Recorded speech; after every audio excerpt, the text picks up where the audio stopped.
Bienvenue dans cette vidéo qui va vous expliquer avec précision les gestes et postures à adopter pour réaliser votre mission en restauration. Ces différentes séquences sont des points de vigilance qui viennent en complément par rapport à vos pratiques habituelles et aux protocoles sanitaires fournis par le département et le ministère de l'Éducation nationale. Les agents que vous verrez sur cette vidéo portent le masque fourni par le département, ainsi qu'une visière de protection fournie par la commune de Barlin. Le port de cette visière ne dispense pas du port du masque. La réception de livraison. Étape 1. Avant réception des marchandises. Vous devez vous assurer des horaires de livraison de vos différents fournisseurs. Il faut éviter que les différents fournisseurs arrivent à la même heure. Ce protocole permettra d'éviter trop de croisements. Pour éviter la propagation du virus, vous devez, entre chaque livraison, désinfecter les outils mis à disposition tels que les diables, chariots et transpalettes. Utilisez les produits mis à votre disposition. Vous les reconnaîtrez sous la norme EN 14476. Nettoyez les zones en contact avec les mains. Durant toute la phase de réception et de nettoyage, vous devez couper la ventilation pour éviter aux particules de partir dans le système de ventilation. Étape 2. Réception et décartonnage. Un seul agent présent pendant la réception de la marchandise. Respectez les gestes barrières. Pas de contact physique avec le livreur. Respectez une distance d'au moins 1 mètre. Signez le bon de livraison avec votre stylo personnel. Si la signature électronique est demandée, refusez et demandez au livreur s'il est possible qu'il fasse une photo de la livraison. Décartonnez et évacuez rapidement les cartons. Pour les emballages des denrées, vous devez les décontaminer. Utilisez le vaporisateur contenant un produit désinfectant de la norme EN 14476 ou des lingettes de la même norme. Seulement après cette phase, vous pourrez déposer les produits sur les plateaux. Étape 3. Après la réception de la marchandise.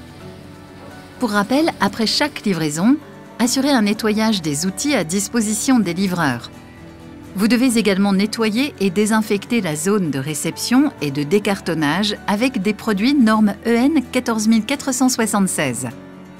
À la fin de ce protocole, vous pouvez remettre en route la ventilation de la pièce.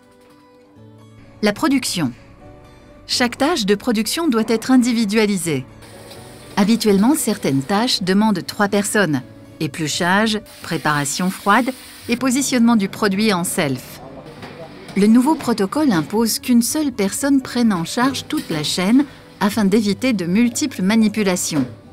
Une personne, un poste.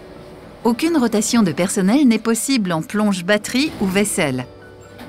Par dérogation, un plat peut être préparé le lundi et proposé le jeudi s'il n'a jamais été proposé au self. C'est la dérogation J+3. Pour les produits chauds, ils ne peuvent être présentés à nouveau que s'ils ont subi un refroidissement rapide pour permettre leur stockage et une remise en température rapide pour une nouvelle présentation, conformément aux directives du plan de maîtrise sanitaire. Jusqu'au 5 juillet, pas de choix proposé. Une entrée, un plat, un dessert. L'organisation de la salle à manger.